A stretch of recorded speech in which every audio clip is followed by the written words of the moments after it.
Let's get this out of the way right from the start. We think wagons are swell. When the wagon in question offers a rakish roofline and the security of all-wheel drive, well, some of our reviewers have been known to become a little smitten. That was largely the case when the 2016 Volvo V60 Cross Country T5 arrived at our Ann Arbor office.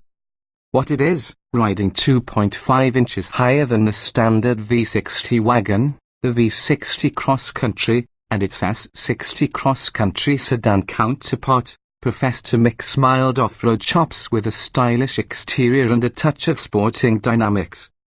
A wagon at its core, the V60 Cross Country is not to be confused with the Volvo XC60, which leans to the luxury crossover genre. As such, the V60 Cross Country has few direct competitors, the Audi A4 allroad quattro being the most obvious.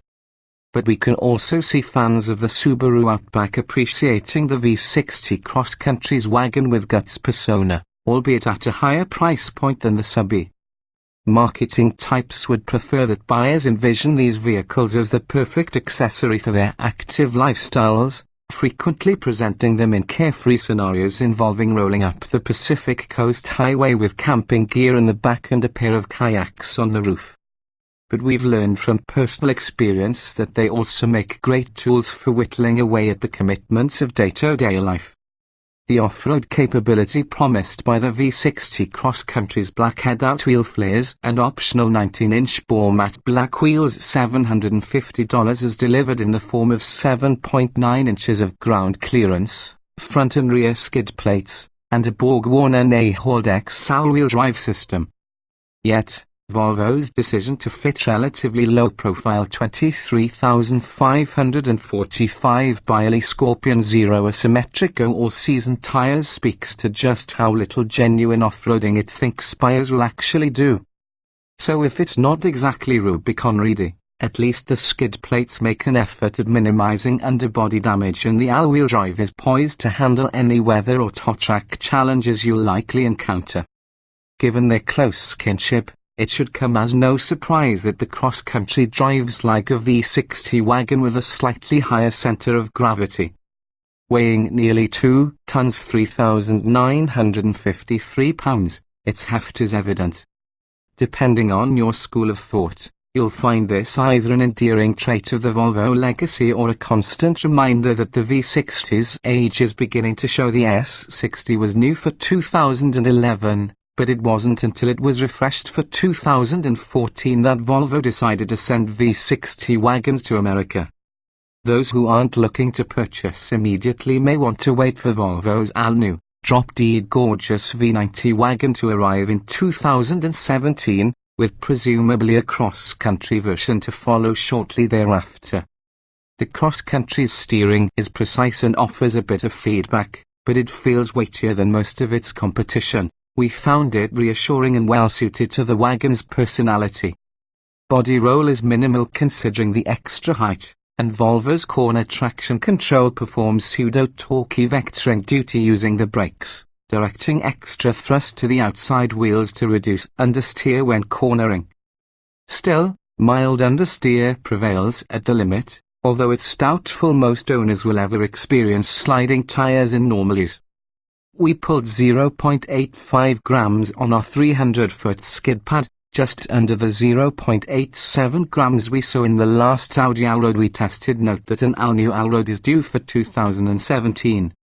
How it moves. Motivation comes from Volvo's familiar T5 turbocharged inline 5-cylinder engine, which produces 240 horsepower and makes its supply of 266 lb-ft of torque available from 1300 rpm to 4200 revolutions per minute, thanks largely to the wonders of forced induction. Cog swaps are handled by a 6-speed automatic, with a sport mode that quickens shifts and enlivens throttle response. The Cross Country's 5-cylinder 6-speed duo is carryover technology. The standard V60 T5 spec has already moved on to the Drivey Turbo for 240 horsepower, 258 lb-ft and 8-speed automatic feature. The 5-cylinder provides quick if not neck-snapping acceleration, and we recorded a 6.4-second run to 60 miles per hour and laid down a 15-second flat quarter mile with a trap speed of 93 miles per hour. That's a few ticks ahead of the 6.9 and 15.4-second times we recorded with a 2015 Subaru Outback 3.6R. EPR rated at 20 miles per gallon in the city and 28 miles per gallon on the highway. The V60 Cross Country returned 20 miles per gallon in our hands. Frankly, the only off-road scenarios we could find involved an expanse of wet grass followed by a muddy downhill run of several hundred yards. Volvo claims the all-wheel drive system can detect wheel slip, reduce power to the wheel, and redirect it to one with grip almost instantaneously. Judging by the way it crawled up the muddy incline under heavy throttle without spinning its wheels, we'd say it works as described.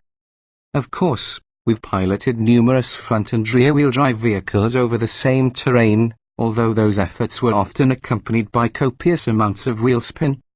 The insides, those familiar with the current S60 V60 models will instantly recognize the Cross Country's dashboard and interior layout.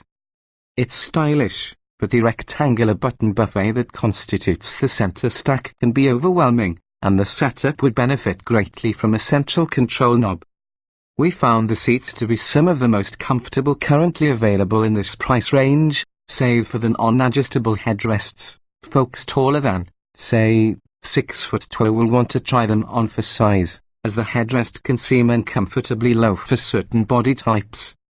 It's not a total deal breaker but not ideal, either. Speaking of seats, we'd be remiss if we didn't mention the tight rear seating. Volvo's integral child booster seats available with the $1,550 climate package that also includes heated front seats and steering wheel as well as a heated windshield and washer nozzles are a boon to families, but kids grow up quickly, and soon enough they'll be complaining about the lack of legroom, especially if their chauffeur enjoys stretching out behind the wheel. Selecting our test vehicle's top-level platinum trim adds $3,650 to the base $41,940 MSRP. For that premium, Volvo adds a Harman Kardon sound system, Bixen headlights, interior accent lighting, and an auto-dimming rear-view mirror. Also included in that figure is the technology package adaptive cruise control, collision warning with full automated braking, pedestrian cyclist detection, distance and driver alert, lane departure warning, road sign recognition, and automatic high beams. Our test car also included the $995 Bly package, which bundles blind spot monitoring, cross-traffic alert, front parking assist, and a lane change merge aid. The urbane interior wood inlays cost $400. And metallic paint added another $560.